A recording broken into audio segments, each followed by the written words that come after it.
in this next section, we're going to go in and search for and view agreement information. I am currently logged in, and to access my agreements, I'm going to go up to the Agreements menu bar. So here on the menu, I'm going to select Engineering Agreements and then select Agreements. This will take me to the Agreement Search portal.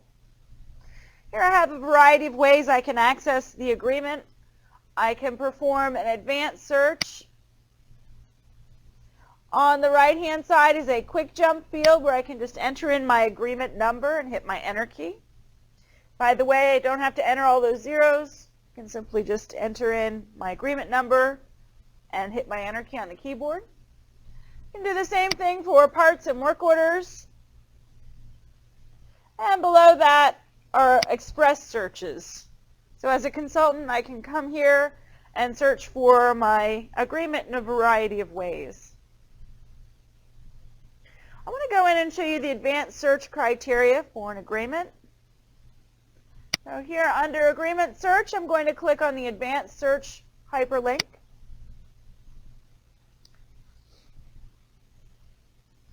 Here there are different criteria I can set for agreement information. Scrolling down, I can also enter in location information. And I can also, as a consultant, select agreement team information. So here I can search for specific criteria for my agreement for only executed agreements, which are assigned to the business partner that I'm currently logged in as.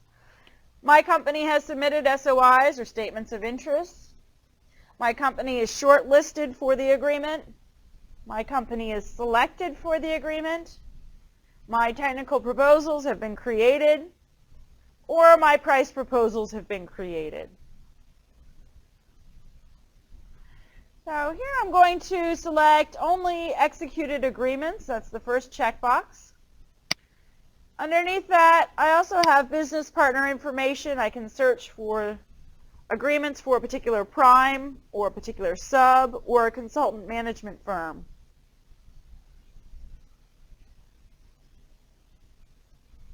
I'm going to click the search button in the toolbar. Once I click the search button, I'll see my search results returned.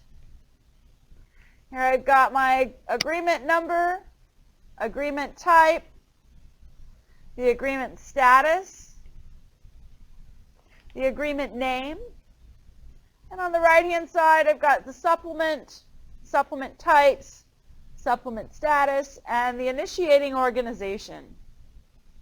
Here I want to go in and view agreement number 5, so I'm going to click the 5 hyperlink.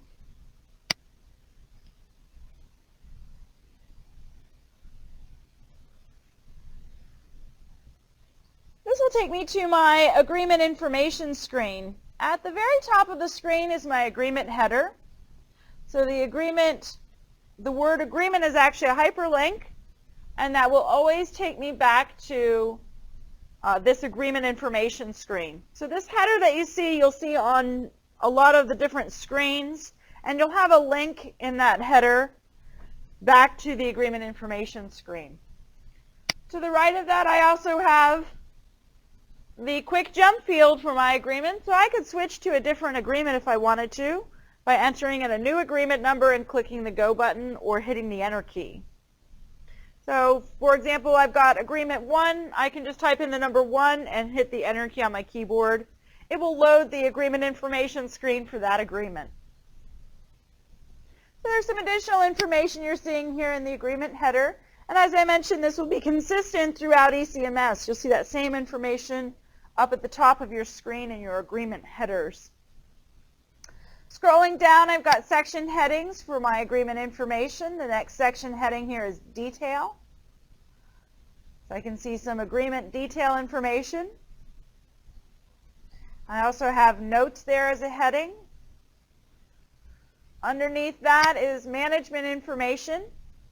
And this is where I'm really going to come in to view additional information about this particular agreement. This is where I mentioned there's kind of a main page concept where you can kind of see everything from one screen. So here I can go look at the agreement team. I can go view the plan project, the advertisement, the legal agreement.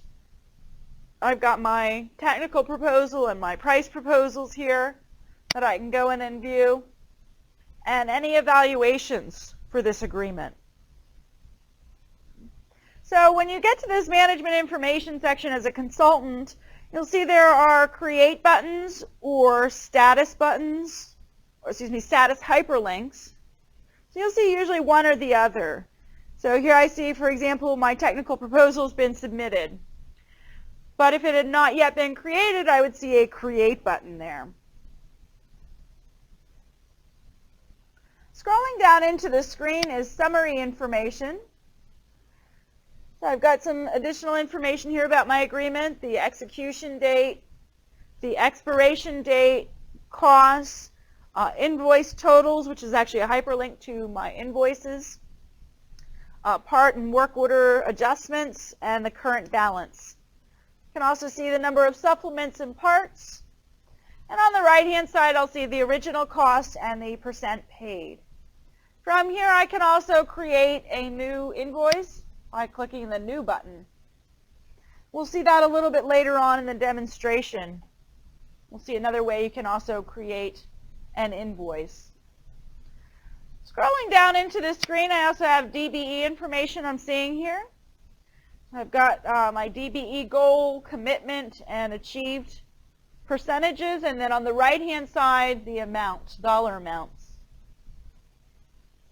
By the way, that will get updated automatically as invoices are approved. Here it's not applicable for this particular agreement. In the next section is the overview, where I'll see a list of my parts and work orders, and supplements as well. Here I want to go in and take a look at my Part 1, just to show you the part information screen. So I'm going to click the 1 hyperlink.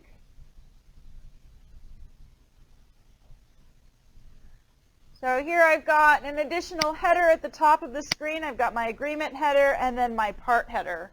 I also have a quick jump field here. I could switch between parts easily as well. I've got some basic information about my part in the header, and then some additional information here in the detail. I also have location information.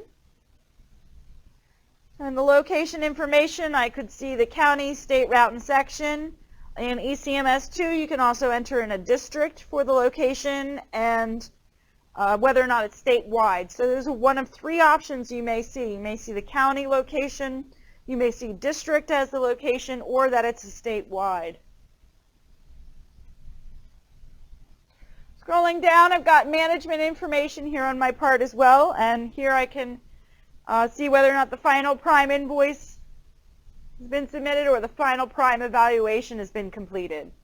Here I also have a list of evaluations and a hyperlink. I can go to evaluations from here as well.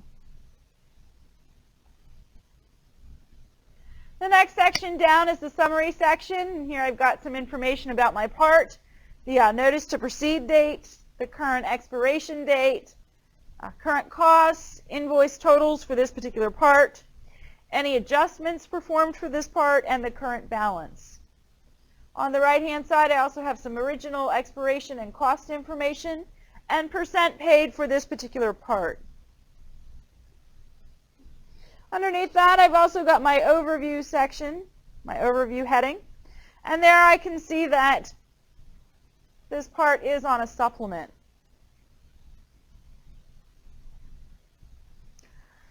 I'm going to click the back button in the toolbar to go back to my agreement information.